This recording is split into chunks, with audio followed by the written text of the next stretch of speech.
김형렬 교보증권 리서치 센터를 운영하고 계시는 센터장님 나오셨습니다. 안녕하세요. 네, 안녕하세요. 어서 오세요. 반갑습니다. 네. 네.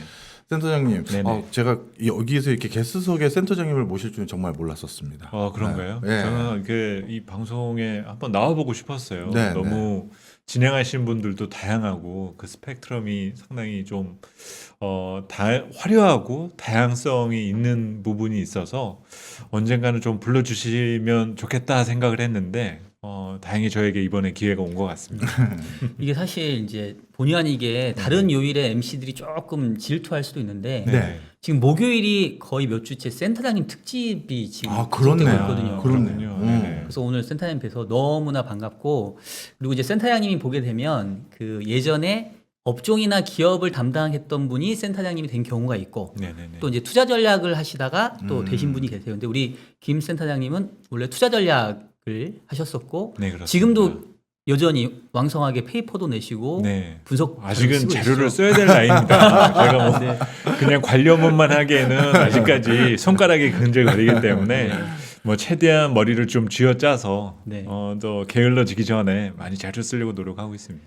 그리고 특히나 오늘이 또 이제 FOMC가 있었던 새벽에 있었던 오늘 날이잖아요. 맞아요. 네, 그렇죠. 이제 네네. 매크로 관련된 이슈들이 아무래도 오늘은 조금 이렇게 비중 있게 다뤄야 되기 때문에, 그러면서 저는 선생님 오늘 정말로 딱 잘 오신 것 같습니다. 네, 감사합니다. 네, 저도 사실 그렇습니다. 오늘은 진짜 FOMC 말씀을 좀 드려야 되잖아요. 그런데 마침 두 분, 우리 박 박사님도 지금은 운용사에 계시지만 예전에 채권 애널리스트셨잖아요. 네, 제가 채권 분석을 오래 했었죠. 그렇죠. 그리고 마침 또 센터장님도 오셨고, 그래서 오늘은 뭐 다들 또 MC 경력도 있으신 분이고, 그래서 저도 마음도 편해요. 그래서 오늘은 허심탄회하게 이번에 있었던 FOMC를 바탕으로 앞에 오프닝은 이걸 어떻게 이제 우리 관전 포인트를 어떻게 가져가야 될지 좀 하나씩 좀 살펴보려고 합니다.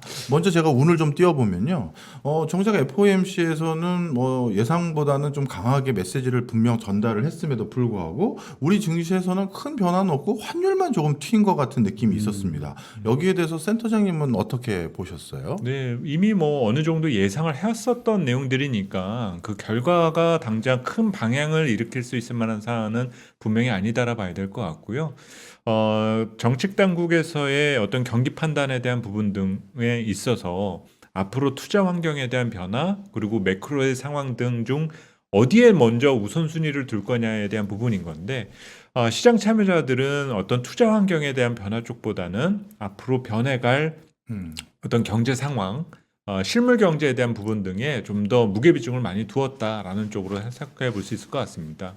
뭐 삼전도에서 나왔었던 여러 가지 내용이나 이런 것들도 충분히 의식할 수 있을 만한 상황이었고, 또 이미 한 몇 달 동안 우리가 테이퍼링이라는 예방 주사를 계속적으로 맞아 왔었지 않습니까? 그래서 약간 몸이 무거워지는 듯한 느낌을 받기는 하지만, 그렇다고 해서 뭔가 좀 식은 땀이 나고 심박이 올라가는 약간 조금 불안정한 상황까지 가게 되지 않은 부분 등이 오늘 FOMC 결과에 반응하는 국내 증시 또 금융시장에 대한 반응 정도이지 않았느냐 정도로 의미를 둘 수 있을 것 같아요.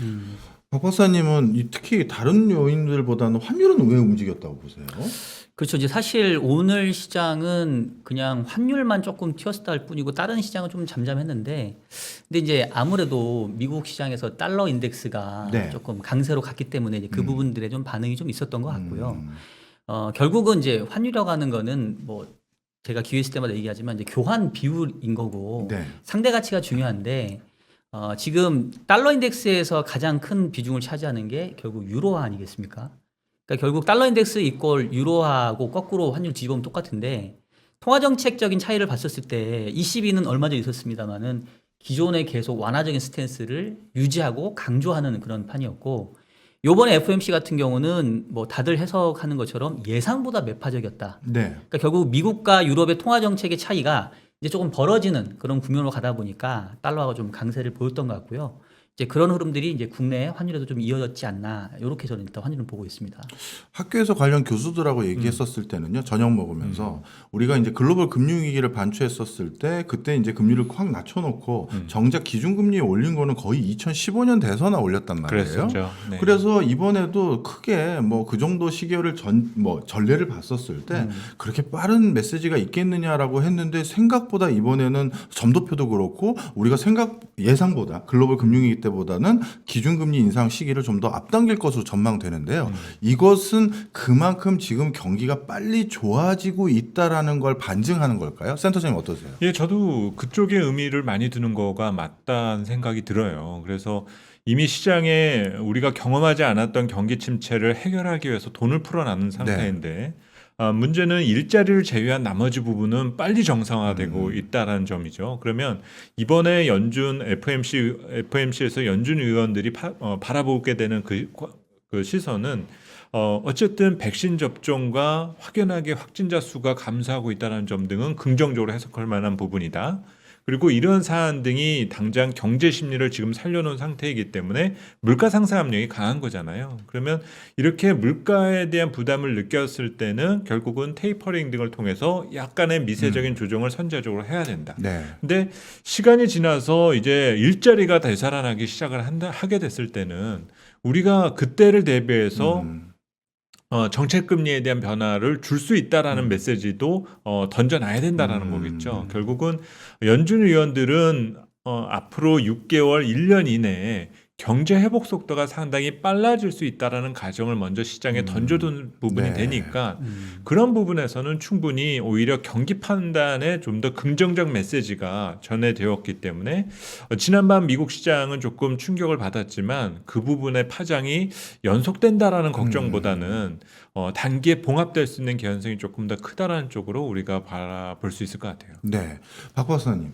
이렇게 미국이 기준금리를 약간 선도적으로 움직일 가능성이 점점 높아지고 있는 상황에서 이제 우려되는 건 이제 신흥국 시장이라고 보여지는데요. 그렇죠. 신흥국하고 지금 선진국의 경기 체감의 분위기가 전혀 달라지고 있거든요. 아직까지 신흥국은 터널의 어떻게 보면 반대쪽 끝도 안 보이는 국가들이 많은데, 자 한쪽에서 이렇게 기준금리의 오름세라든가 아니면 유동성을 회수하려는 움직임이 들면서 이런 형태로 스탠스를 바꾸게 되면 신흥국은 과연 어떻게 보면 코로나19와 상관없이 경기에 대해서 어떤 영향을 받을까요? 그렇죠. 이제 과거에 보면은 항상 미국이 기준금리를 인상하는 사이클 때는 여지없이 신흥국들의 충격들이 좀 있었고요. 요번에도 이제 그런 우려들을 하고 있는데, 근데 사실 제가 봤을 때는 네.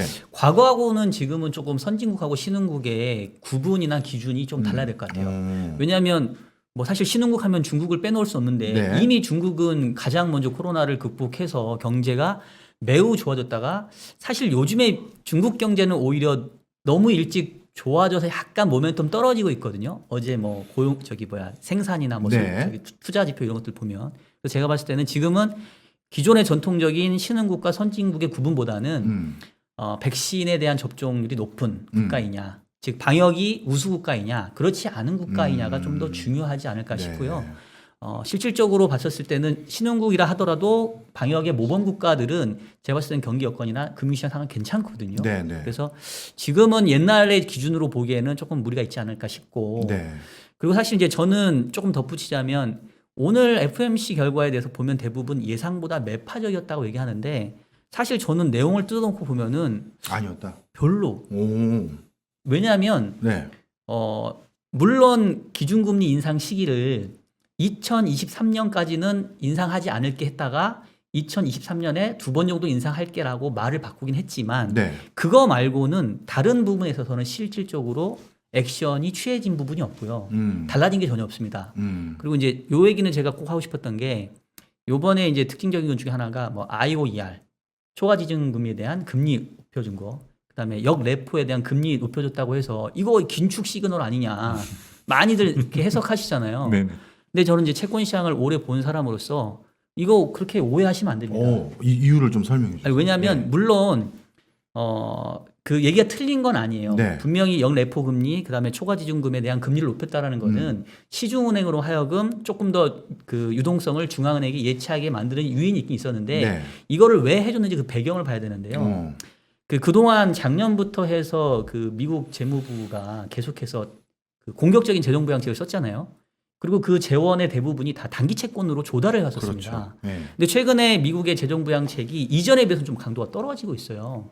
그러다 보니까 단기채의 공급이 예전보다는 많이 줄어 있습니다. 그러니까 단기 자금 유동성은 넘쳐나는데 네. 이전에 비해서 단기채의 공급은 줄어 있어요. 음. 그러니까 이제 단기 쪽 자금들이 너무 과하게 유동성이 되다 보니까 중앙은행이 야 그러면 우리가 단기 쪽 자금 이쪽 부분 좀 흡수해 줄게.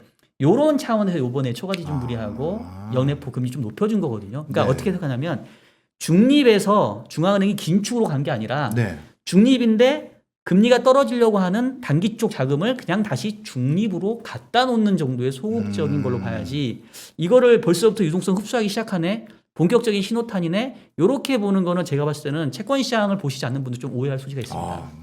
예, 확실히 이제 어떤 스탠스인지 이해를 했네요. 예. 역시 채권 애널리스트 출신이 맞으시네요. 요즘 이제 요즘 주식도 운영하고 있습니다. 알겠습니다. 자, 이런 FOMC 얘기를 쭉 이제 드리면서 이제 저희가 본격적으로 이제 살펴봐야 되는 게 어떻게 보면 이제 하반기 전망이라고 해야 될지 이걸 뭐 3, 4분기 전망이라고 해야 될지 센터장님 뭐라고 일단 지정을 하는 게 좋을까요? 뭐 사실은 뭐 기간에 대한 전망을 너무 그렇게 의미를 네. 많이 두진 않아요. 네. 그래서 현재 시장의 위치와 어떤 시간 선상에 있느냐를 보는 것들이 좀 더 중요한 것이지. 네. 뭐 요 이제 새로 시작될 하반기에 대한 요 시간의 단면만을 가지고 우리가 전략을 짠다고 볼 수는 없는 네, 부분이지 네. 않습니까? 그 이후에 예상 가능한 여러 시나리오와 경우의 수를 또 우리가 생각 안 할 수는 없을 거고 대신 이제 우리가 이제 상반기를 마무리하고 있는 시기잖아요. 네. 그러면 현재가 이제 올해 코스피 기준으로는 월간 수익률이 마이너스 난 적이 한 번도 없어요. 그렇네요. 네. 진짜. 지난 11월 달 이후로도 한 번도 없습니다. 그렇네요. 예. 그래서 지금 8개월째 랠리가 나오고 있거든요. 네. 그러니까 8개월째 랠리라는 부분이 벌써 좀 약간 심적으로는 많이 부담을 느낄 수밖에는 없는데 문제는 주가 상승을 설명하는 내용들은 넘쳐나고 있죠. 네. 수출도 좋아지고 있고 경기도 좋아지고 있고 뭐 기업들 실적도 좋아지는 이런 근거 있는 내용들이 있다 보니까 하반기에 대한 전망에 있어서도 어려움이 커질 수밖에 없어요. 당연히 일부에서는 지난 6개월의 레코드를 많이 의식을 한다 보면은 가격 저항이 많이 부담된다. 그리고 대신 지금의 모멘텀의 기세만을 놓고 본다라면은 확장세는 이어질 거다. 좀 이런 의견이 조금 공반이 나타나게 될 것 같고 대신 이제 현재 위치가 어떤 그 경기의 회복 수준과 그리고 지금의 정책 효과 등을 충분히 반영한 상황이다라면은 네. 너무 방향성에 대한 집착 측면보다는 네. 오히려 현재 레벨에 대한 당위성과 네. 그리고 이것이 유지되기 위한 조건들 이런 것들을 다시 한번 좀 점검해 봐야 되지 않을까라는 점을 강조하고 있습니다. 그래서 최근에는 제가 이제 세미나를 다니게 될 때 현재 시장 국면의 현재 위치를 정의를 내릴 때는 이륙은 끝났다라는 표현을 조금 강조해서 말씀을 드리고 있어요. 그러면 이 말씀을 드리게 되면은 상당히 저 사람 또 시장을 되게 부정적으로 보는 사람이야라고 생각하실 수 있어요. 저도 그래서 그 질문 드렸던 네, 거거든요. 그런데 이게 우리 한국 사람들의 어쩌면 네. 조금 저는 개인적으로 좀 나쁜 습관 중에 하나일 네. 수도 있고 한편으로는 우리가 여기까지 올 수 있는데 도움이 되었었던 부분일 수도 있는데 네. 좀 급해요. 맞아요. 네. 네. 우리가 제가 뭐 예전에 다른 방송에서도 언급을 드렸지만 선행학습에 익숙해져서인지 2800에 오면은 3000까지 가야 되고 3000에 올라서면 3300에 가야 되고 3300 근처에 가면 이제 4000을 가야지만 정상인 거예요. 이제 그러다 보니까 지금 어느 순간부터 3200의 현 위치가 상당히 지극히 자연스러운 위치인 거고 다음 단계로 가지 않으면 뭔가 실패한 듯한 느낌을 받고 그렇네. 있다라는 네. 거죠. 근데 그렇다 보니까 지금 이륙이 끝났다라는 표현을 제가 이렇게 던지게 되면 이제 투자자분들은 이제 착륙을 준비해야 되는구나 라는 것들을 걱정을 하신다라는 거죠. 근데 지금 제가 말씀드리는 것의 포인트는 이륙은 끝났고 지금부터는 비행의 시간이 좀 더 중요하다라는 거예요. 예. 이게 1시간짜리 비행이 될지 8시간 비행이 될지 그것이 더 중요한 거고 네. 시장에서 이제 오히려 고민을 굳이 해본다라면 이 비행 시간 동안에 난기류를 몇 번 만날 건가, 안 만날 건가, 이거를 고민하는 것들이 오히려 좀 더 네. 중요한 상황에 있다라는 점을 전 강조드리고 싶습니다. 네. 저도 좀 제목 보면서 궁금한 게 있었는데 지금 제목이 이륙은 끝났다. 네. 상승 각도보다 목적지까지 걸리는 시간이 중요하다 이렇게 말씀해 주셨고 지금 네네. 그 얘기도 해주셨는데 약간 이제 말장난일 수도 있는데 네네네, 맞습니다. 이륙도 이렇게 단계가 있을 거잖아요. 맞습니다. 그러니까 바닥에서 이렇게 뛰어오른 것도 이륙이지만 뭐 저희도 비행기 타보면 이제 쭉 고도를 높여가지고 뭐 구름 위까지 올라가가지고 이렇게 맞습니다. 거기서 네. 머물지 않습니까? 네. 그러면 센터님 보시기에 네네. 지금 이제 이륙은 했다는 얘기는 땅에서는 이제 올라왔는데 여전히 고도를 높게 가져가는 그런 국면에 있다고 봐야 되는 건지 네네네. 아니면 이미 올라왔다고 보시는 건지. 저는 이제는 올라왔다라고 보는 거가 맞는 것 같아요. 그래서 우리 경제나 주식시장을 설명하려 할 때 뭐 네. 여러 가지 이유 등을 다 가서 대입을 해야 되지 않습니까? 경제의 수준이라든지 그리고 기업 이익의 수준이나 그리고 우리가 그동안에 디스카운트 받아왔었던 부분이 해소되었다라면은 과연 이제 적정한 건가 아니면 프리미엄적인 요소를 반영할 건가 이런 것들을 고민하면서 하반기 그리고 이제 내년 내후년에 대한 중장기 플랜에 대한 것들을 우리가 생각을 해야 되는 거거든요. 그런데 이제 우리가 지금 과연 타고 있는 것이 우주선인가? 대기권을 돌파하는 새로운 영역으로 가게 되는 어떤 그런 것들을 지금 타고 있는 것인지 아니면 경기 확장 국면을 향해서 가는 그래도 조금 튼튼한 비행선을 탄 것인가 이것에 대해서는 조금 구분을 해야 되는데 우리 경제의 수준과 그동안의 디스카운트적인 요인 등이 해소된 측면 등만 놓고 본다라면은 저는 그냥 안전하게 비행선을 탄 것이 오히려 합리적인 해석이다라는 생각이 들어요. 현재 우리나라 주식시장을 시가총액으로 환산하면 대략 이제 2천조 원을 넘어서고 있는 상태거든요. 그러면 이제서 우리 전체 경제의 질량을 넘어서고 있죠. 그렇죠. 그리고 과거에는 항상 시가총액이 경제 질량을 넘어섰을 때 버블이 만들어졌었습니다. 10년 전에도 그랬었고 금융위기를 극복하고 난 직후에도 이제 그런 현상이 있었었는데 지금은 그때와 조금 이제 다른 모습을 다른 반응을 보이는 것은 그 한때 소극적이었었던 가계에서 주식 투자에 대한 대중화를 어느 정도 정착시켜 가고 있다라는 거죠. 그러다 보니까 주식이라는 하나의 자산 시장 내에서 공급과 수요에 대한 밸런스가 맞아지고 지금은 약간은 조금 수요가 압도하는 약간 그런 부분 등이 형성되어서 조금은 오버플라이스가 되더라도 부담이 없는 형태까지 유지가 되고 있는 거거든요. 그러면서 이제 올해 이후로는 우리 기업들이 실적을 보여줄 테니 이제 지금 주가 수준은 합리화될 수가 있다. 그래서 좀 더 경제가 확장되는 시기까지는 안전한 비행을 할 수 있는 것이 현재 위치 선상에 있고 여기에 이제 프리미엄적인 요소를 더해갈 수 있는지 그게 좀 더 이제 중요한 숙제가 될 수 있다라고 보고 있습니다.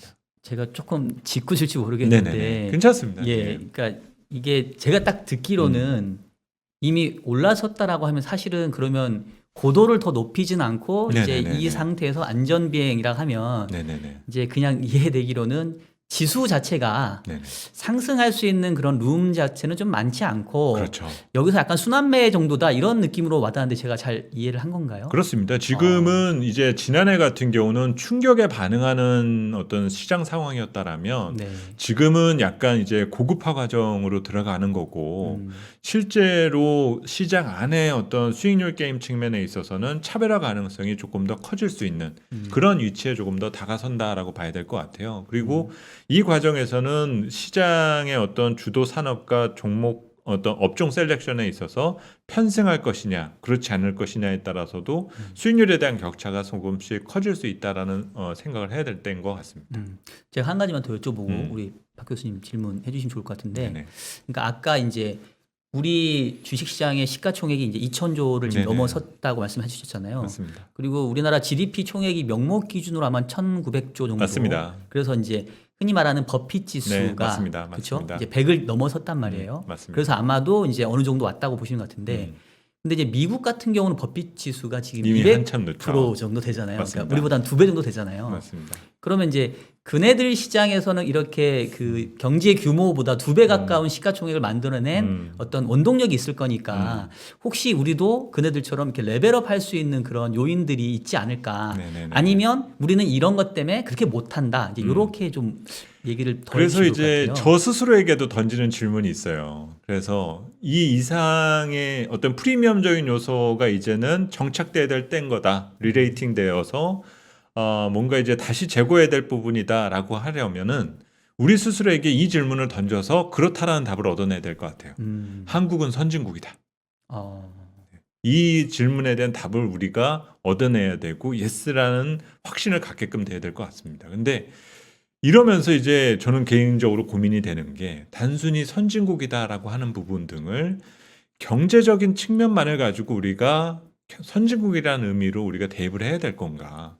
선진국이면 갖춰야 할 여러 가지 사안 등이 있을 거잖아요. 그것을 우리가 이제 보여줄 수가 있게 된다라면은 이제 우리 스스로 선진국이라고 믿고 그거를 자꾸 대외에 알리려는 노력을 해야 될 때인 것 같아요. 근데 우리는 우리 스스로에게 조금 어찌 보면은 조금 스스로 디스카운트한. 그렇죠. 네. 좀 날선 박한 비판을 부분도 있고. 박한 예. 표현하고 좀 더 격하게 표현하면 자기 비하까지 가는 경우들이 조금 많거든요. 어떻게 우리가 선진국이야? 우리는 더 발전해야 될 구석이 많아라고 자꾸 얘기를 하고 있는데 사실 이번 팬데믹 상황에 선진국의 민낯이 그대로 다 드러났지 그렇죠. 않습니까? 그런 것과 비교해서 봤었을 때 우리 스스로 선진국이라고 말하면 왜 안 될까? 그리고 우리가 그렇게 얘기를 스스로 안 한다라면은 과연 누가 우리를 선진국이라고 정의를 내려줄 것인가? 이 문제도 한번 생각을 해봐야 될 때인 것 같아요. 그래서 그런 변화의 과정에서 이제 우리가 뭔가 우리 스스로를 대외적으로 얘기를 해줘야만 그 측면에 있어서 우리 시장과 주식시장의 새로운 리레이팅 내지 프리미엄 시장으로 대전환의 변화를 우리가 겪게 될 것이다라는 판단을 하고요. 또 하나 이제 우리 시장이 여러 가지 요건들 중에서 안타까움이 남는 부분 중에 하나는 다른 선진국들이 왜 그러면은 그렇게 버핏 지수가 높으냐 여러 이유 등이 많겠죠. 근데 그 이유들 중에 대표성이 있는 측면 중에 하나는 글로벌 기업들이 상장이 많이 되어 있다라는 거죠. 그 시장에는. 그렇기 때문에 프리미엄 요소가 더해질 수가 있는데 한국은 한국 기업만 상장되어 있습니다. 그게 어찌 보면 대외적인 경기 민감도나 이런 부분에 영향을 크게 받아서 어쩔 수 없이 어떤 구조적인 디스카운트가 받았던 측면 등이 있다라는 거죠. 그러면 우리 거래소에서도 지금 동학개미, 성학개미 이런 식으로 나누면서 우리 국민들이 밖에 나가서 비싼 수수료 내면서 매매하고 있지 않습니까? 그렇죠. 그러면 글로벌 기업들을 자꾸 상장하려는 노력을 해주면 우리 인덱스 자체가 성격이 달라질 수가 있는 거거든요. 그래서 이런 것들에 대한 노력들을 해줘야만 우리 시장에 대한 프리미엄적 요소가 강해질 수가 있다라 볼 수 있습니다. 그리고 뭐 미국이나 유럽 말고 다른 버핏 인디케이터에서도 보게 되면 대만 증시도 넘어가 있거든요. 그렇죠. 근데 그러면 이 나라는 왜 넘어가 있어? 그 나라는 글로벌 기업이 없는데 그 나라는 배당 수익률이 아주 높거든요. 그래서 그런 것들을 하나하나 요소 등을 조금 더 찾아 나가서 우리 정책 당국에서 이런 요소 등을 해줘야만 되는 거지. 그냥 경제가 좋아지니까 기업 실적이 좋아지니까 프리미엄 시장으로 바뀔까? 이거는 아니다라는 거죠. 시장은 만들어가야 되는 거예요. 오늘 방송 참 재밌는 것 같아요. 원래 약간 직이 제가 그래도 학교에 있다 보니까 그 펀더멘탈은 제가 얘기해야 되고 두 분은 더 시장에 가까워야 되는데 네네. 오히려 저는 여기에 그 센터장님 말씀이 하나 얹어서 네네. 수급도 봐야 된다고 저는 생각합니다. 그렇죠. 사실 종합지가지수뿐만 아니라 주가를 가장 많이 좌지우지하는 거는 아무리 펀더멘탈이 어떻고 기업 본질적인 가치가 어떻다 하더라도 제가 여태까지 재미봤던 것도 수급이 좋았을 때였어요. 솔직히 말씀드리면 맞습니다. 공부하는 제가 이 얘기를 할 줄 몰랐는데 두 분 앞에서. 네네네. 근데 이 작년에 우리 증시를 끌어올리고 지금까지 음. 견인하고 밑에 하방지선을 유지했던 철저한 시드머니는 다 개인의 수급이 그렇죠. 뒷받침됐기 때문이거든요. 맞습니다. 네네. 만약에 개인이 이 장시에 들어오지 않았다면 지금 종합주가지수는 있을 수가 없는 주가지수입니다. 맞습니다. 그러면 개인들이 왜 뛰어 들어왔고 앞으로 개인이 계속 수급을 뒷받침해 줄 수 있는 어떤 환경이 있느냐를 이제 또 살펴봐야 되는데 그 과정에서 작년, 재작년 그 전에는 부동산 투자로 돈이 들어갈 수 있는 경로를 철저히 차단해 왔어요. 그러니까 유동성 풀린 게 돈으로 어딘 가야 되는데 갈 곳을 잃었던 게 있고요. 그래서 작년, 올해 이렇게 일로 들어왔고 네네. 그리고 하반기에 또 수급이 이쪽으로 더 좋아질 요소가 하나가 뭐냐면 참 안타깝지만 코인 시장에서 불협화음이 커질 겁니다. 만약에 코인 시장에서 40조, 200조 원이라고도 하고 40조 원이라고도 네네네. 하는데 그쪽에 있었던 돈이 글로 안 흘러 들어갔다면 이번 종합주가지수가 얼마가 됐을까요? 자, 그래서 하반기에 지금 금융위에서도 굉장히 코인 거래소들에 대해서 굉장히 큰 한바탕이 있을 거라고 판단이 드는데 그럼 거기서 담겨져 있던 유동성마저도 만약에 증시로 흘러 들어올 수 있는 분위기가 하반기에 또 있다면 저는 수급이라는 차원에서 또 한 번에 어떻게 보면 아까 착륙은 없고 이제 이륙했고 어느 정도 수준이라고 하는 그 말씀해 주셨는데 그 과정에서 조금 더 올라갈 여지도 있다라고도 판단합니다. 네. 맞아요. 그래서 사실 지난 1년 동안 가장 큰 변화가 우리 가계에서 주식에 대해서 눈을 뜨기 시작했다는 그렇죠. 점이지 않습니까? 그리고 그런 부분이 또 이제 어떤 자산 시장 전반에 약간의 어떤 그 가격 상승 압력을 더 촉진시켰었던 측면이 있죠. 근데 저는 이게 과연 돈을 그 가게에서 투자의 열풍이다라고 우리가 정의를 해야 되는지 제가 최근에 썼었던 자료에서 이제 그런 내용을 담았어요. 그러니까는 우리가 지금 불과 10년 사이에 두 번의 양쪽 하나를 했지 않습니까? 그러면 이렇게 우리가 그러면서 그 현대통화이론이라는 얘기까지도 지금 등장을 했잖아요. 그렇죠. 이렇게 무분별하게 돈을 풀어서 재정 건전성이라는 것들을 무시하고 이 상황이 과연 우리 시장 경제에 어떤 변화를 가져다 주느냐. 그러면 작년 기준으로 미국이 4조 달러라는 돈을 뿌렸는데 이 돈 다 어디 갔냐는 거예요. 네? 그러면 다행히 지난 1년 사이에는 돈을 납세자들에게 꽂아줬죠. 통장에다가. 재난소득이라고 예. 해서 그렇죠. 우리도 그래서 받았지 않습니까? 예. 네. 그래서 뭐 순간 소고기 그 값이 올라간다라는 얘기도 하고 소고기 사 먹는다는 얘기도 하고 아무튼 이랬었지 않습니까? 근데 그런 현상 기본소득 내지 재난소득이라고 지급했었던 때를 제외하고 나서 보면은 돈이 시장에서 뿌려는 졌는데 그 돈의 경로를 우리가 한번 추적해 볼 필요가 있어요. 그래서 제가 그거를 지금 자료 화면에서 보여드리고 있는데요. 이 화면에서 보시게 되면은 경기 침체라는 이유가 발생을 하면 정부하고 중앙은행은 합심해서 야 이제 돈 뿌리자 화폐 찍자라고 하지 않습니까? 그럼 돈을 뿌려요. 돈을 뿌리면 그 돈이 처음으로 어디로 가게 되냐면 상업은행이 그 돈들을 다 받죠. 네. 이제 받아갖고 이제 유통을 시켜야 되는 거지 않습니까? 그러면 기업들한테도 돈 빌려가세요. 가게에도 돈 빌려가세요. 이 길을 이제 하게 됩니다. 저리에 이제 돈을 빌려줄 수 있게 된다고 하는 거죠. 그러면서 이번에 양쪽 하나 때는 뭐 회사채도 사주고 뭐도 해주고 해서 우선 부도도 막자 라면서 다 막아주잖아요. 네. 그러면 이 돈을 전달받은 사람들이 기업이나 가게가 그 돈을 쉽게 받아가지고 이 돈을 막 써야 되는데 돈을 안 써요. 기업은 이미 돈이 있어요. 그러다 보니까 돈을 빌려야 될 이유도 없을 뿐더러 경제가 불안하고 뭐 언제 무슨 일이 벌어질지 모르니까는 무리해서 투자를 안 하게 됩니다. 그러니까 돈이 기업 쪽으로 안 가요. 그리고 가게는 가게가 돈을 전달받는 경로는 기업이 생산적인 활동을 해서 사람을 뽑고 임금을 올려주고 보너스를 줘야지만 돈이 생기는 거잖아요. 그렇죠. 근데 돈이 안 벌리지가 않으니까는 그냥 비투를 한다거나 이런 식으로에 대한 조달을 하게 된다는 거죠. 그러면 상당히 많은 돈들은 계속적으로 금융기관에 갖고 있는 거예요.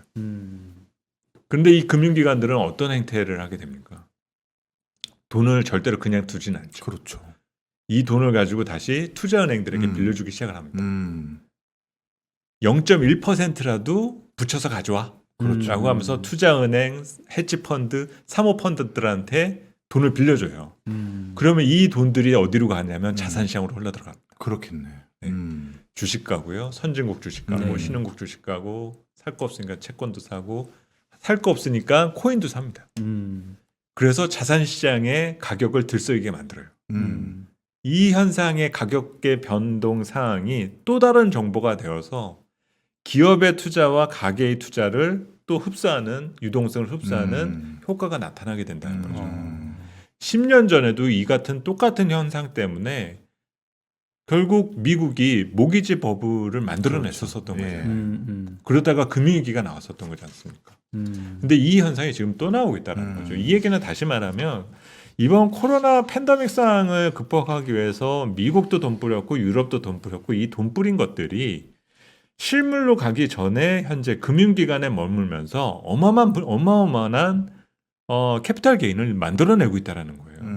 그래서 이 기조 자체는 당분간 꺼지지 않고 순환성을 지속시킬 개연성이 조금 크다고 볼 수 있습니다. 그게 교수님께서 말씀하신 수급적인 부분과 조금 같이 봐야 될 부분이다라고 생각이 들어요. 네. 그러니까 센터장님 지금 말씀하시는 게 제가 이해하기로는 자산시장에서는 버블이 발생을 하는 반면에 그렇죠. 실물 경제는 여전히 위축된 상태가 지속이 되는 그렇죠. 일종의 이제 어떻게 보면은 서로 따로 노는 그렇죠. 그런 양극화 현상이 지금 심해지고 있다는 그렇습니다. 말씀이잖아요. 그러니까 지금 시장에서도 정책 당국이 재정 부양을 나서야 되니까 재원이 필요하잖아요. 그러니까 뭐 일부에서 얘기 나옵니다. 법인세 올려야 된다. 뭐 아니면은 부유세를 올려야 된다. 고소득층에 대상으로 아니면 뭐 최저범세를 하자 합의하자 뭐 이런 식으로 나왔잖아요. 근데 이쪽에 돈이 번 거는 있지만 자꾸 그런 식으로 할 수는 없어요. 그 지금 돈 뿌린 거에 대한 얼마의 큰 효과가 있었는지 그걸 우리가 밝힐 수는 없는 거거든요. 네. 오히려 지금 돈 뿌린 거에 대해서 가장 큰 이득은 자본시장에서 그 효과가 있었던 거기 때문에 네. 저 바이든 행정부에서도 자본이득세를 높여야 된다라고 얘기하는 게 그런 이유에서인 거죠. 지금 돈 뿌린 거에 대한 변화에서 제일 큰 효과가 이 자산시장에서만 나타나고 있기 때문에 여기서 최대한 세금을 많이 거두려고 하는 방향을 설정한 가능성이 크다고 봅니다. 그러면 제가 지금 딱 말씀하시니까 드는 생각이 언뜻 보면은 자산시장만 보게 되면은 뭐 경제가 코로나 위기 이전을 회복한 것 같고 오히려 더 뜨거운 상황인데 실물은 오히려 이제 여전히 위축돼 있는. 근데 네네. 최근에 화두는 통화 정책이 정상화잖아요. 네네네. 한국은행도 뭐 연내 금리 인상 얘기하고 네네. 있고 어제 FOMC 결과도 결국 금리 인상식을 땡긴다는 거고. 맞습니다. 근데 문제는 이 통화 정책이라는 거는 무차별적인 영향을 미칠 거잖아요. 네네네. 그러니까 자산 시장은 충분히 감당을 해낼 수 있을 텐데 오히려 실물 경제에는 이거 뭐 흔히 말하는 뭐 낙수 효과 내지는 아랫목은 뜨거운데 아직 윗목 뜨거워지지도 않았는데 이제 확 그 냉장고 틀어버리는 뭐 이렇게 돼버릴 것 같은데 그거에 따른 충격도 그럼 우리가 좀 걱정을 해야 된다고 보시나요? 사실은 뭐 충격이다라기보다는 우리가 겪었어야 될 부분을 안 겪지 않았냐라는 질문도 한번 우리가 해볼 때인 것 같아요. 사실 이 팬데믹이라는 경기 침체의 특수성 때문에 어쨌든 그냥 참고 넘어가자였었잖아요. 근데 사실 그러면서 일반적인 시장 경제에 입각한 구조조정이 없었습니다. 또 그런 부분이 지속됐을 때 시장에서 있을 수 있는 여러 생산적이지 못한 부분 이것을 한번 짚고 넘어가야 될 부분들이 있을 거거든요. 그러면 그것을 이제 수습하는 과정에서에 대한 노이즈가 그런 정책적인 혼선에서가 결합되어 가지고 한 번 정도는 등장할 수 있는 여지 등은 있다라는 생각이 들어요. 사실 이번에 진짜 한국은행에서 또 다른 보고서에서 그 문제를 지적을 하셨더라고요. 아, 그렇군요. 이번에 나온 보고서 내용 중에서 가장 의미 있는 것 중에 하나가 이자 보상 비율이 1이 안 되는 즉 영업 활동을 통해서 본인들의 이자도 못 내는 기업들에 대한 실체를 조사했었는데 조사 대상 그 기업은 그 외감 그 대상 기업인 2만 5천 개를 가지고 조사를 했었는데 우리나라에서 제일 견실한 회사들이겠죠. 그런데 무려 34% 정도 되는 회사들이 이자 보상 비율이 1 이하예요. 이 수치는 지금까지 한은에서 이 지수를 발표하는 그 통계치의 역대 최고치에 올라온 거죠. 아까 좀 전에 센터장님께서 말씀하신 것처럼 분명 코로나19의 이슈는 자연스럽게 시장의 구조조정을 한번 유발시키는 요인이 됐었는데 구조조정을 안 했단 말이에요. 말이죠. 그건 국가에서 뒷 받쳐준 것인데 그러면 이번에 기준금리를 올리고 회사채에 대해서 또 예전처럼 그냥 일단 수용해주겠다라는 스탠스가 없어졌을 때 이 이자 보상 비율 1이 안 되는 이 수많은 회사들 중에서 드디어 어떻게 보면 희비가 엇갈리는데 그렇다면 이거는 분명 하반기뿐만 아니라 내년에 우리 장에서도 적지 않은 파장을 일으키는 것으로 저는 판단을 하는데요. 맞습니다. 통상적으로 이렇게 되면 어떻게 됩니까? 제가 예전에 또 제 전 개인 투자자니까요. 두 분처럼 전문가는 아니니까 딱 항상 불황을 지나고 나면 그 업종에서 1, 2등 빼고 나머지가 없어지더라고요. 그렇죠. 네. 맞습니다. 그래서 항상 불황일 때는 업계 1, 2등을 중심으로 제 포트를 다시 짜고 기다리면 불황 끝나고 나면 그 친구들이 시장에 거의 절대적인 지배권을 가지게 되더라고요. 네네네. 그러면 이번에도 결국은 금리 올려서 전방위적인 어떤 시장 환경을 바꾸고 그다음에 이제 그닥 유동성도 일부 해소하게 되면 또다시 그런 판이 또 생길까요? 맞습니다. 그래서 보통 이제 어떤 규제 개혁이나 약간 조금 파퓰리즘에 빠져서 조금 다 같이 좋은 게 좋은 거 아니냐. 사실 이런 식으로 가면은 사실 시장 여론이나 경기 여건이 좋아질 때는 별 문제가 되지는 않아요. 근데 나아지다가 다시 또 위기가 온다거나 네. 경기 하방 압력이 커지게 되면은 야 이거는 경제가 실체도 없는 것 같고 경쟁력도 이게 더 약해진 것 같으니 이게 뭐냐 약간 반응이 이런 식으로 가게 돼요. 네. 그러면서 거기다가 매스를 대기 시작을 하게 되면 이제는 승자 독식 체계로 가게 된다라는 거죠. 그래서 지금 이제 우리가 아까도 그 박사님께서 말씀하셨던 부분이 올해 상반기에 생각보다 환율이 달러도 그렇고 유로도 생각보다 강세였거든요. 그럼 그 기간 동안에 얘네들이 강했었던 이유가 무엇이었나? 단지 금리가 올라서 뭐 그런 거에 대한 부담뿐만이 아니라 백신 접종을 빨리 했었던 거거든요. 그렇죠. 예. 예. 그리고 올해 하반기와 내년 그림을 그리는 데 있어서 결국은 빨리 한 나라하고 그렇지 않은 나라들 사이에서의 경쟁력 차이는 앞으로 더 벌어질 수밖에 없다. 이 문제를 가지고 나서 다룰 수밖에 없다라는 거죠. 그래서 다시 이제 그 코로나 이 팬데믹 상황이 발생 직전에 결국은 미국 중심의 경기 확장 과정이었었는데 다시 또 미국인가? 이 생각을 할 수밖에 없다라는 거예요. 결국에는. 근데 이제 조금 부정적으로 갈 것 네. 같으면 사실은 그런 부분이 정말 우려되긴 하는데, 그러니까 지금 보게 되면 이제 딱 키워드는 양극화. 네. 그러니까 기업하고 가게. 네네. 왜냐하면 지금 주식시장을 보게 되면 올해 기업의 이익 증가율이 작년 대비 거의 50% 되잖아요. 네, 그렇죠. 근데 사실 기업도 그냥 모든 기업이 그러는 게 아니라 상장 기업, 대기업 위주로. 네. 아까 우리 교수님 얘기하는 것처럼 이자 보상 비율이 1도 안 되는 기업들, 소상공인 뭐 이런 소기업들 너무 많으니까 정말 잘 나가는 애들만 너무 잘 나가고 네. 못 나가는 애들은 너무 못 나가는 취약한 그런 구조일 텐데 어쩌면 여기서 이제 긴축을 얘기한다라는 게 자칫 잘못하면 이 취약한 고리를 건들 수도 있겠다는 좀 걱정이 들긴 하는데요. 대신 조금 좋게 볼 수 있는 여지가 우리 센타임 자료 이제 6월달 쓰신 자료 중에 네네네네. 제가 최근에 본 게 가까워진 정상 이런 네네네네네. 제목을 제가 맞습니다. 봤어요. 네, 네. 근데 이제 여기서 말하는 정상이라는 게 그 산의 꼭대기 그거를 얘기하는 게 아니라 네네, 맞습니다. 노말, 그렇죠? 원래대로 돌아간다. 정상 생활, 그렇죠? 그러면 이게 정상 생활로 가까이 가면 제가 말씀드렸던 이런 양극화라는 부분들이 조금 이렇게 완화될 수 있는 이런 가능성도 좀 높아지지 않을까요? 사실 이게 어떤 자본주의의 속성이지 않습니까? 양극화라는 부분이. 근데 이제 그걸 가지고 너무 이제 부정만 하기보다는 그 균형감을 유지하는데 격차를 좁히는 방식에 대한 차이도 우리가 방식도 고민을 해야 되지 않을까라는 생각은 하고요. 네. 그리고 이 양극화에 대한 문제를 지적하기에 앞서서 우선 지금 뭐 통화정책 기조에 대한 변화가 과연 실물 경제에 더 프레셔를 가하게 될 건가 측면보다는 우리가 이제 새로 맞이하게 되는 이 뉴노멀의 상황 등이 이전과 얼마나 달라져 있느냐도 우리가 바라봐야 될 부분 등은 있어요. 그래서 특히 우리가 지난 1년 사이에 우리가 언택이라고 표현해 왔었던 플랫폼 기업들에 대한 성장성을 우리가 눈으로 보아왔지 않습니까? 네. 그래서 이들이 이미 뭐 네이버나 카카오나 주가가 올라간 것만 보면 뭐 지금 카카오가 시총 3위까지 와버렸잖아요. 네이버를 뛰어넘고 LG 화학을 뛰어넘었습니다. 그러니까요. 엄청나니까 야, 저거는 이제 나와간다, 버블이다 생각하실 수 있어요. 근데 우리나라 시가총액을 지금 기준에서 보면은요, 지금 그 플랫폼 기업들이 커뮤니케이션 섹터에 들어가 있습니다. 통신 서비스에 네. 묶여서 같이 들어가 있거든요. 2019년도에 시가총액이 120조 원이었어요. 그랬던 거가 현재 240조입니다. 야. 그런데 2019년도에 우리 그 삼성전자와 반도체가 포함되어 있는 IT는 19년도에 500조였는데 지금 800조예요.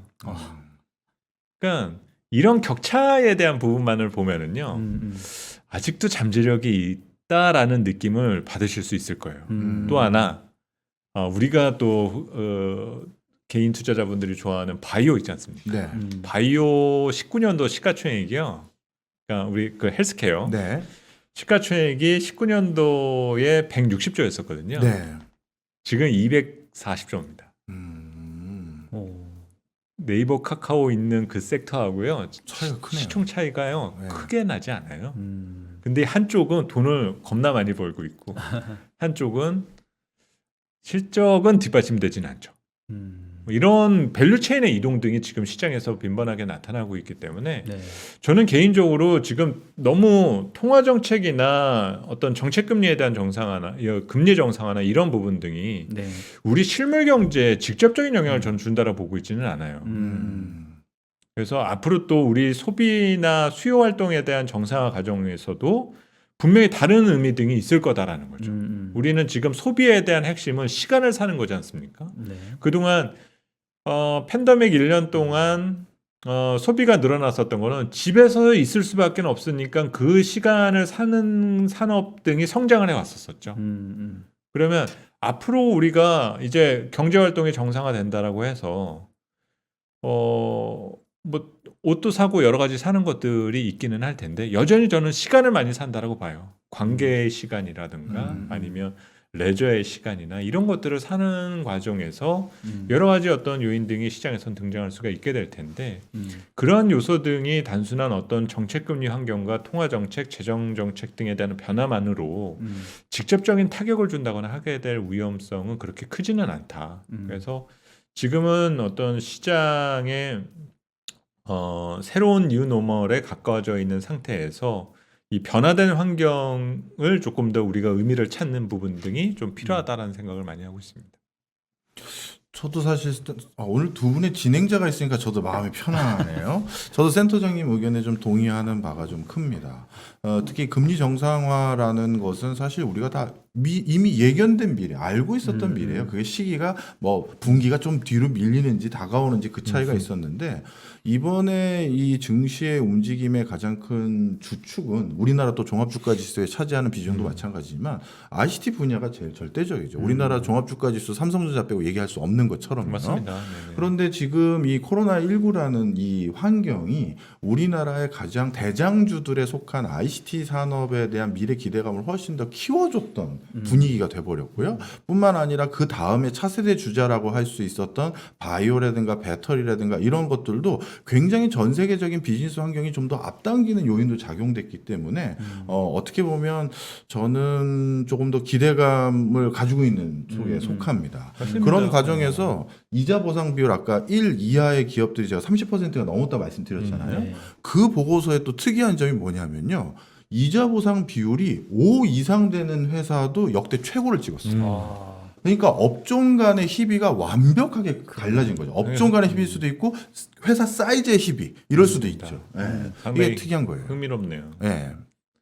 최근에 이제 우리 또 시장을 제가 레벨로 자꾸 설명을 말씀을 드리려 하고 있는데요. 투자자분들은 방향만 자꾸 집착하시는 경우들이 있거든요. 근데 우리나라 시장을 조금 더 좀 길게 놓고 보면은 일정한 추세가 있는 시장이 아니었어요. 지금까지 항상. 그러면 우리는 우리 수준에 어울리는 이 고도라는 것들이 있는데 네. 과거에 우리가 지내왔었던 80년대, 90년대, 2000년대 초반까지는 말 그대로 대외 경기 변화에 상당히 민감한 반응을 보여줄 수밖에 없었고 밖에 수요가 강해져야 우리는 수출이 잘 돼서 경제가 좋아지는 상당히 어떤 단순한 공식만을 가지고 우리가 그동안에 지내왔었던 거거든요.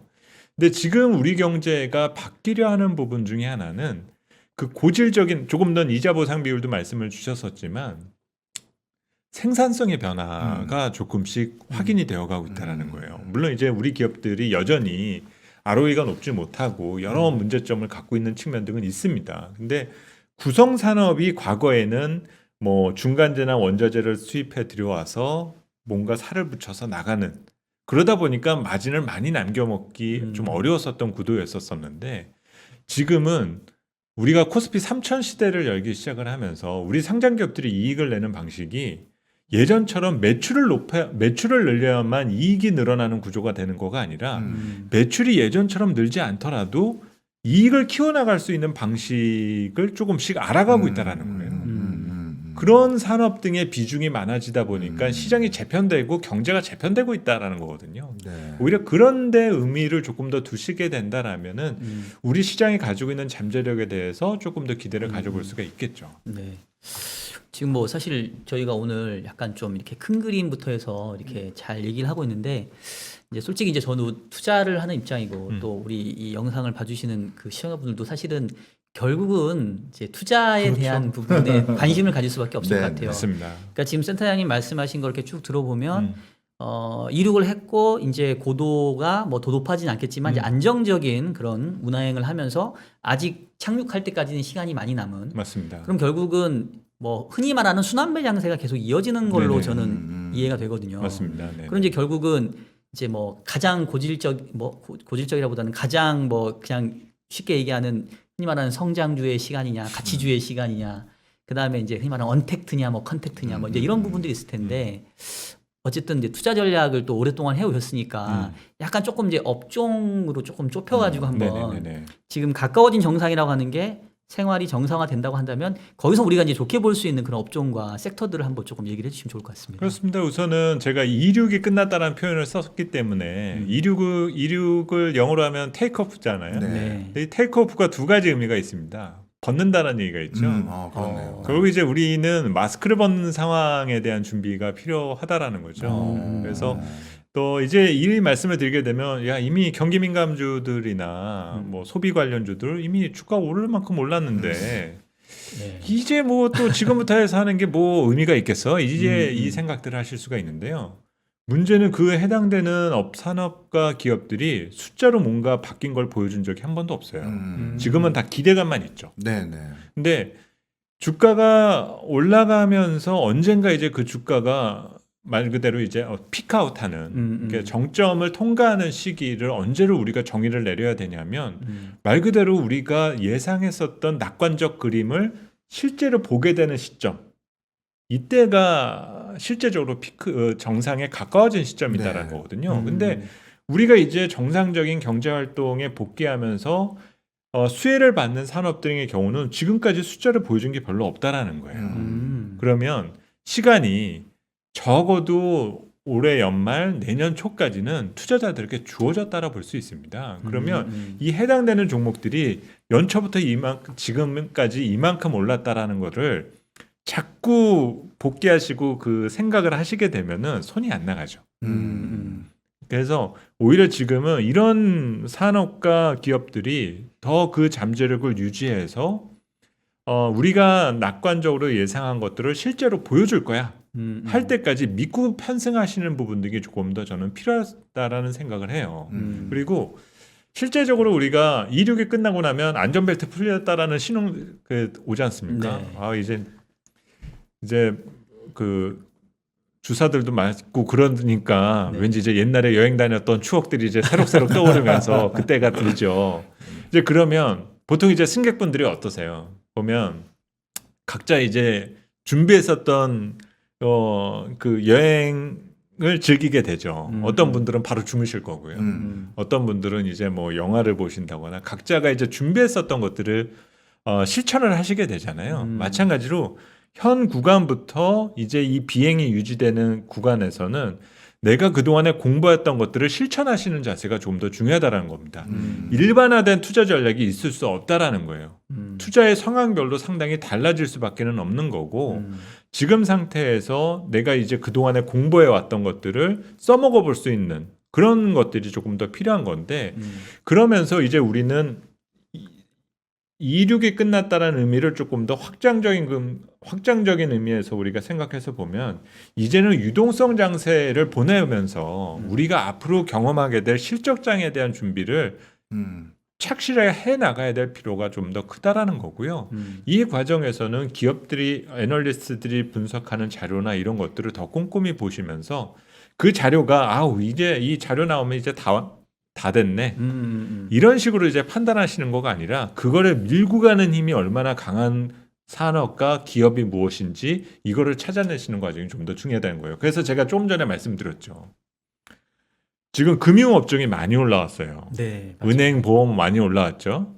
은행, 보험 업종이 작년에 수익률이 마이너스였었습니다. 맞아요. 올해 작년에 삼성전자 연말 종가가 얼마였냐면요. 81,000원이었어요.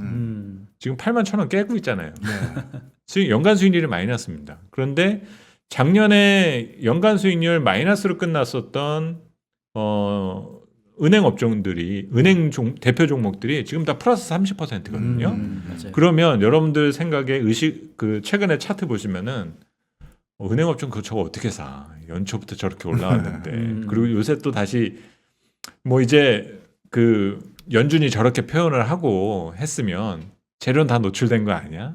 이제 또 주가 또 내려가겠네? 생각하실 수 있어요. 근데 제가 자꾸 시가총액을 말씀드려요. 저는 차트를 말씀드리는 거가 아니라 시가총액을 말씀드리는데요. 19년도에 금융섹터 시가총액이 제 기억으로 140조였습니다. 그것밖에 안 됐네요. 그랬다가 작년에 130조로 9조 원이 감소했었어요. 거기서 더 빠졌구나. 예. 그러면서 이제 작년에 막 분석을 많이 할 때 이 금융산업 시총 부러지는 것만큼 카카오하고 네이버 시총이 올라가고 있었거든요. 이거 로테이션 된다라고 얘기를 했었습니다. 서로 밸류의 쟁탈전이 일어났다라는 얘기를 많이 했었습니다. 근데 지금 그 주가가 많이 올랐다고 말씀드렸잖아요. 지금 금융산업의 시가총액이 160조예요. 아까 말씀드렸잖아요. 숫자로 설명할 수 없는 건강관리 의료 섹터가 260조입니다.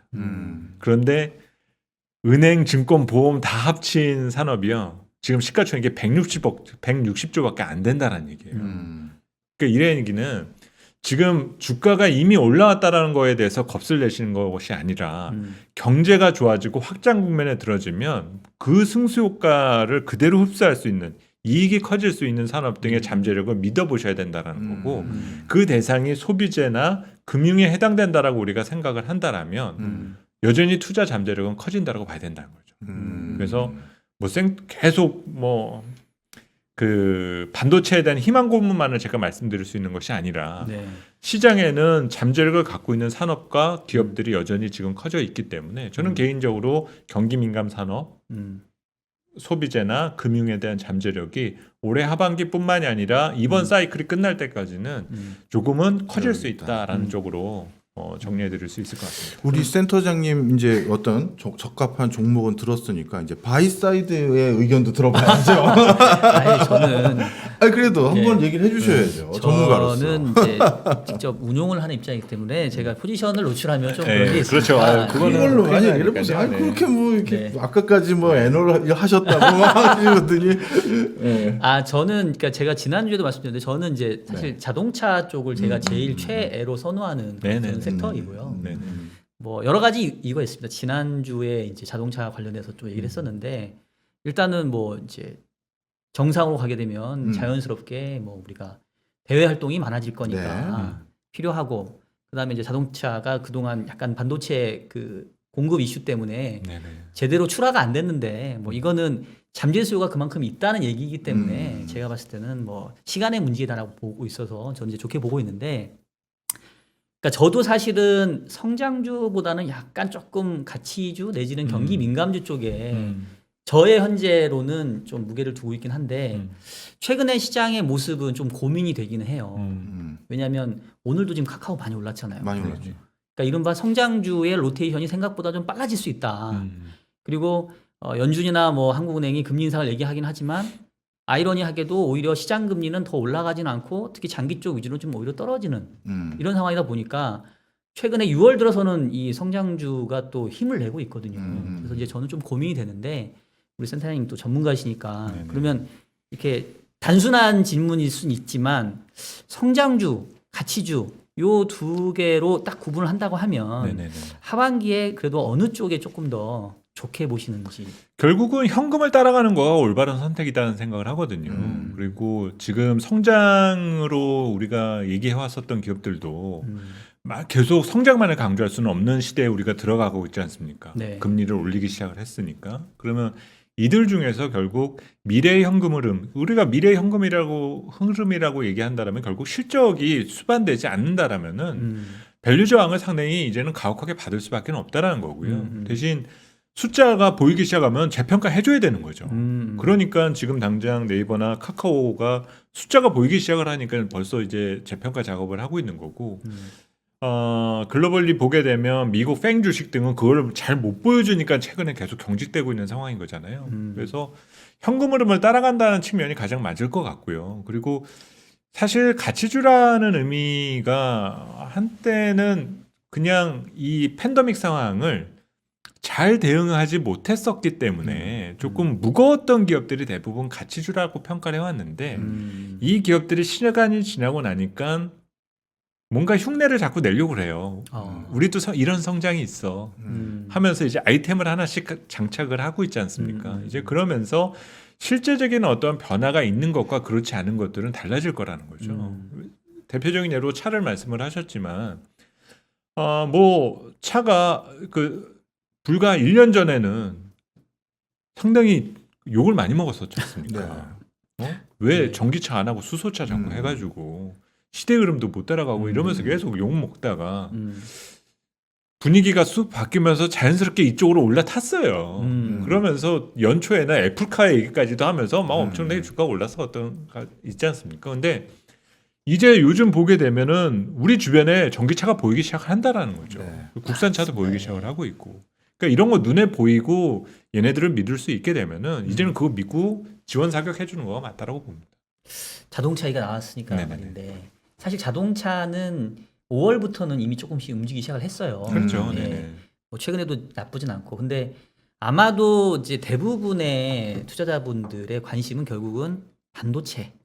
반도체가 언제 시동을 거느냐, 슬슬 몸을 푸느냐 이 부분일 것 같은데 혹시 반도체에 대해서는 어떻게 생각하시는지? 사실 뭐 굳이 반도체의 힘을 우리가 너무 하지 않는다 하더라도 이제 반도체가 가지고 있는 가장 큰 단점은 말 그대로 누구나 갖고 있는 주식이 돼버렸다라는 거죠. 그러다 보면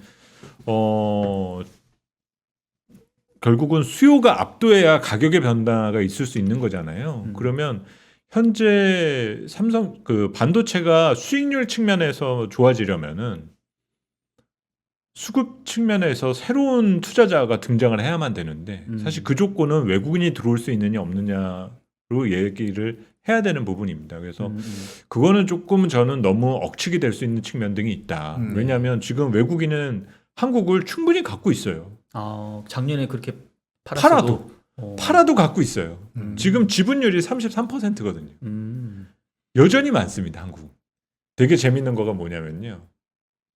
지금 외국인의 10년 누적 금액이요. 6조 원 정도밖에 되지가 않아요. 한국 시장에서. 한때는 50조 넘게 샀었었는데 그거를 계속적으로 지난 몇 년 동안 팔고 해가지고 10년 누적 순매수 금액이 외국인 거래소 기준으로 6조 원 정도밖에 되지 않아요. 거진 제로입니다. 그럼 그 수치는 어떤 걸 해석을 담고 있는 거죠? 그냥 보유 지분율이요. 보유 지분율. 네. 예. 보유 지분액 기준. 그냥 그동안에 10년 동안 사던 거 누적으로 쭉 계산하고 그동안에 판 거 계속 계산하니까 지금 거진 제로예요. 그냥 중립으로 계속 시장을 그렇죠. 보고 있다는 얘기네요. 그런데 시장을. 10년 전에 외국인 보유 지분율이 30%였는데요. 네. 지금은 33%거든요. 3% 늘었어요. 네. 그럼 지금 지분율로 계산을 해서 보니까는 외국인은 산 거가 별로 없는데 네. 지분율로만 놓고 보면 한 60조 원 정도를 벌고 있는 상황인 거예요. 시총 기준으로 보면. 네. 알짜 주식 등은 네, 다 갖고 네. 있다는 얘기입니다. 그러다 보니까 더 살 마음이 별로 없어요. 한국. 그럼 사실 그 얘기는 네. 뭐 5월 달에 뭐 거의 9조 가깝게 팔기도 하고 했는데 별로 의미 없다는 거죠. 그러네. 결국은 외국인 입장에서는 한국 시장에 대한 비중 자체가 이미 그전이랑 큰 차이가 없기 때문에 왜냐하면 외국인 입장에서 팔 수 있는 기회는요. 지금처럼 가계에서 투자 비중을 늘려줄 때 말고는 네. 팔 수 있는 기회가 별로 없어요. 그렇기 때문에 이거는 로테이션에 대한 의미로 해석하시는 것이 필요하고 일부 국내 투자자분들은 도대체 그러면 외국인은 언제 사줍니까? 이게 지난 10년 몇 년 동안 계속 좋지 않은 습관 중에 하나인 거거든요. 좋은 거면 우리가 먼저 사야지 왜 자꾸 외국인 먼저 안 사주냐고 얘기하신다는 거죠. 그동안에도 그렇게 지난 1년 동안 우리 국내 개인 투자자들이 이렇게 많이 샀음에도 불구하고 아직도 언제쯤 외국인이 사주세요 이런 얘기를 하고 있다라는 거예요.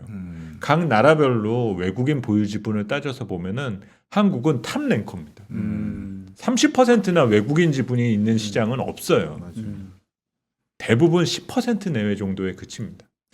예전에 제 기억에 한 40%도 넘어갔던 적이 아주 예전에. 있었잖아요. 40% 넘었었던 적이 있죠. 예, 예. 그럼 그때는 네. 시장이 좋아서 외국인이 세게 부러졌어요. 매집을 했던 건가요? 아니면 그냥 아닙니다. 떨어지는 거 그냥 잡은 거죠? 그렇죠. 안 팔고 꾹 있었는데 우리 투자자들이 다 팔고 셀링하면서 지분율이 그냥 급등했었던 게 그 숫자까지 갔었어요. 그럼 굳이 외국인의 보유 비율이 높아지는 거를 뭐 딱히 이렇게 기대를 할 필요는 없겠네요. 그렇죠. 그 측면에서 오히려 보면. 지금부터는 더 중요한 거는 국내 가게에서 많이 사주고 또 공적 기관들도 많이 사줘서 시총을 더 키워서 이들이 가지고 있는 지분율을 떨어뜨리게 되면은 오히려 싫어도 외국인 투자자들이 들어올 수 있는 조건을 만들어주게 될 거거든요. 근데 지금 상황에서 어중간한 위치에서 자꾸 사주기를 바라게 되는 거는 그게 조건과는 부합되지 않을 수밖에 없는 거겠죠. 저한테도 그 질문 한번 해주세요. 네네. 가치 주냐 성장 주냐. 어떻게 보시나요? 예. 오늘 우리 교수님께서 몸 풀리셨네. 예. 왜냐면 두 분의 진행자가 있으니까 네, 저도 네. 못다한 얘기를. 교수님 예. 성장줍니까? 가치 줍니까? 저는 이제 질문을 조금 달리 해석할 시점이 왔다라고 말씀드리고 싶어요. 네네네네. 작년과 같은 대세 상승장에는요, 우리가 시장을 큰 군집으로 보고 그냥 들어가도 크게 손실 날 이유가 없어요. 그랬죠. 그러니까 시장이 가치야 성장이야 반도체야 아니면 섹터야 이렇게 봐도 되는 겁니다. 근데 올해와 같은 이제 본격적인 혼조세 그리고 대세 상승이 일어나지는 않을 국면으로 봤었을 때는 각각의 개별 기업들마다 희비가 엇갈리고 명암이 엇갈리거든요. 따라서 이제 가치 주냐 성장 주냐라는 그런 담론이 작년에는 적합한 질문이었지만 올해는 그렇게 들어가면 안 된다. 네, 맞습니다. 그래서 네. 올해는 그러면 안 되고 개별적으로 들어가야 되는데 그런 과정 그걸 하나 말씀드리고 싶었고 두 번째는 그럼에도 불구하고 예를 들어서 가치주 성장주를 좀 구분한다고 했었을 때 지금 시장에서 조금 아직 논의가 안 된 거를 조금 먼저 저도 하나 화두를 꺼내자면 바이오에 대해서 내년쯤에 커다란 다른 변화가 있을 수가 있어요. 첫 번째가 뭐냐면 지금 글로벌 보건 당국에서 그동안 우리가 임상 실험에 대해서 굉장히 스트롱한 규제를 했던 것에 대해서 조금 유연하게 접근해야 되는 게 맞다라는 판단들이 슬슬 컨센서스를 모아가려고 합니다. 그 첫 번째는 역시 이제 이 깃발을 꽂기 시작한 건 미국입니다. 바이든 정권에서 이제 국민들에게 가장 기본적으로 이 양극화가 심해질 게 뻔히 보이는 상황에서 펀더멘탈로 제공하고 싶은 게 건전한 교육의 기회와 건전한 건강을 유지할 수 있는 기회는 제공해주고 싶은데 그래서 그 제약회사들을 불러 모아놓고 얘기를 해보는 거예요. 왜 이렇게 약값이 비싸? 그랬더니 얘기하는 게 아니 삼상까지 15년 걸려서 통과가 안 될 수도 있고 그렇게 몇 개를 했을 때 어쩌다 하나 통과되면 그 약값에다가 나머지 우리가 트라이 했던 걸 다 얹어야 되는데 어떻게 약값이 싸집니까? 이제 그게 있었던 거예요. 약값을 낮춰서 복지를 증진하려면 그동안 우리가 정책 당국에서 스트롱하게 삼상까지 했던 것을 좀 낮춰줘야겠다. 이 이슈가 하나 있고 두 번째는 거기에 대한 자신감이 생긴 게 FDA를 비롯해서 전 세계 보건 당국이 이번 백신처럼 급박하게 임시 허가를 내준 적이 없었거든요. 그렇죠. 그리고 그걸 해봤는데 국민들의 저항감이라든가 그리고 사이드 이펙트에 대한 대응력을 봤는데 생각보다 이 정도까지 해도 되는 거였나 싶었던 거예요. 만약에 그렇게 되면 우리 바이오 산업에 투자했었을 때 우리가 가장 퀘스천 마크를 하는 거 반은 사기고 반은 뭐다 이랬던 것에 대해서 상당 부분 우리가 또 숨통이 트이는 것이죠. 그렇게 되면 가치주 성장주 중에서 한쪽 섹터에 어느 섹터가 특히 세부적으로 들어갔을 때 다시 큰 환경 변화가 일어날 수도 있다. 이렇게 말씀드릴 수 있을 것 네, 같아요. 뭐 저도 그런 부분은 상당히 공감이 가는 부분이고요. 그래서 지금 되게 좋은 부분을 말씀하셨던 부분이 보건이나 이런 것들은 결국은 비용적인 요소거든요. 네. 그러면 우리가 이번 경기 침체를 해결하기 위해서 어쨌든 돈을 뿌려놨다라는 거는 쉬운 방법이었었는데 네. 어쨌든 정책 금리도 올려야 되고 또 지금 정부가 빚이 많아졌으니 세금을 건져야 되는 사실 이런 상황인데 사실 그 변화의 과정에서 실물이 받게 되는 부담을 상쇄시켜주는 탈출구를 만들어줘야 돼요. 네. 그래야지 어떤 구축 효과도 나타나지가 않고 실물 경제가 타격을 받게 되는 것들을 제한시켜 줄 수가 있게 되지 않습니까? 그런 요소에서 교수님께서 말씀하셨던 것처럼 비용적 부담을 낮춰줄 수 있는 방법은 뭐가 있나? 그리고 그것이 무엇이나라는 것들을 많이 고민할 거고 그것에 대한 정책 방향이 정해지는 거에서 여러 기회 요인이 나올 수 있게 된다는 거죠. 근데 그거는 이제 그 수위 조절을 해가면서 아마 진행될 수 있는 여지 등이 있지 않나. 그리고 아까 자동차 좋아하신다는 말씀도 네. 주셨잖아요. 우리가 걱정이 지금은 우리가 안 했던 소비를 이제 다시 해야 되니까 소비가 좋아지는 것처럼 보여요. 근데 또 그렇게 한 3개월, 6개월 정도 소비하고 나면은 또 소비를 하는 데 있어서 상당히 조금 걱정을 할 수도 있거든요. 다시 말해서 올해 연말에 엄청난 쇼핑 시즌이 우리 앞에 이제 다가올 수도 있는데 그 이후에 소비 절벽에 대한 걱정을 안 할 수는 없습니다. 그러면 이때를 대비해서 소비 절벽이 없기 위한 방법은 뭐가 있을까라는 것들을 아마 고민들을 많이 할 거예요. 지금은 그냥 놔둬도 소비를 할 수가 그렇죠. 있거든요. 그래서 그때에 맞춰서 여러 가지 또 정책적인 부분, 유효지 등이 또 등장할 수 있는 부분 등이 있다 생각을 하고 있습니다. 계속 돈을 줄 수는 없으니까. 그렇죠. 아, 오늘 센터님 모셔놓고 이게 참 너무 얘기 재밌게 하고 있는데 네. 또 시간이 벌써 이제 9시 6분을 넘어가서 아이고. 또 우리 뒤에 우리 유동원 소장님께서 지금 이렇게 눈 빨갛게 기다리고 계시니까 그 마지막으로 네네. 그 오늘 한번 정리해 주시면서 어쨌든 간에 이제 6월이기 때문에 하반기 전체를 또 우리가 좀 준비하고 어느 정도 큰 그림을 잡아가야 되는 타이밍이잖아요. 네네네. 그래서 아직 하반기 전망이 제가 안 나왔다는 걸로는 알고 있긴 한데 네네네. 전체적으로 하반기를 좀 내다보면서 현재 상황에서의 투자 전략 한번 좀 마무리해 주시면 좋을 것 같습니다. 네, 그래서 요즘은 조금 그 모멘텀 분석에 취해 있다라는 느낌을 저 개인적으로도 받고 있어요. 네. 그래서 정말 많은 분들이 경제에 관심 가지시고 투자에 관심을 가지시다 보니까 좀 좀 전문화됐고 습득 능력이 좋아진 측면 등은 있는데 조금 그렇다 보니까 좀 현미경 분석을 한다라든지 시각이 좁아지는 경향이 조금 생긴 것 같습니다. 그래서 하반기를 맞이하면서는 조금은 더 그림을 크게 보시는 부분 등이 조금 필요한 때이지 않은가 생각을 하고요. 가장 중요한 것은 어떤 투자 환경과 투자 조건이 변한다라고 해서 주식에 나 아니면 주식을 포함한 다른 자산 시장에 대한 어떤 투자가 손바닥 뒤집듯이 바뀔 수는 없어요. 우리가 지금 바라봐야 되는 것은 실물 경제의 변화를 생각하시는 것이 좀 중요하고 대신 하반기를 맞이하시면서는 그동안에 우리가 좀 많이 앞서 나갔지 않습니까? 네. 근데 지금부터는 경제와의 어떤 속도와 호흡을 같이 할 필요성이 조금 더 커졌다. 너무 급한 마음을 품으실 필요는 없다라는 거죠. 그래서 조금은 그런 호흡을 가다듬으면서 시장에서 교류하는 어떤 부분 등이 어떤 전략적인 측면과 또 시장을 대응하시는 데 있어서 좀 중요한 부분이 되지 않을까라는 정도로 정리할 수 있을 것 같습니다. 우리 센터장님하고 너무 재밌게 얘기하다 보니까 시간 가는 줄 몰라서 우리 저도 박 너무 박사님이 잘 재밌었습니다. 제어를 해주셨습니다. 네네. 저 센터장님 빠른 시간 내에 한 번만 더 시간 많이 내주십시오. 네, 우리 알겠습니다. 개인 투자자분들 같은 경우 이런 혼조세에 더더욱 어떤 나침판이 필요하지 않겠습니까? 네. 예, 부탁드립니다. 감사합니다. 하여튼 귀한 시간 내주신 센터장님께 다시 한번 감사드립니다. 네. 감사합니다. 네, 고맙습니다. 감사합니다.